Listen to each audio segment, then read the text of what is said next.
Can you help me make these three molecules? First one is ethene. Ethene has two carbon atoms and four hydrogen atoms. So we will take two carbons as they are monoatomic and two hydrogen molecules. Hydrogen molecules are diatomic, meaning each hydrogen molecule has two atoms. We put them in the reactor and voila! We get our ethene. Let's move on to nonane, a hydrocarbon. Nonane has 9 carbon atoms and 20 hydrogen atoms, so we get 9 carbon atoms first. 1, 2, 3, 4, 5, 6, 7, 8, and 9. Put all of these in the reactor. Then move on to hydrogen. As we need 20 hydrogen atoms, we get 10 diatomic molecules. Each hydrogen molecule has 2 hydrogen atoms. Put all of these in the reactor and react.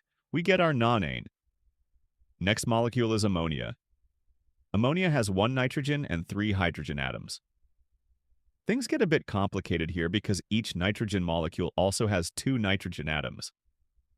As we can break down a molecule, we start with a nitrogen molecule and then see how many hydrogen molecules we need for stoichiometric balance. To form ammonia, we need 3 hydrogen molecules for each ammonia.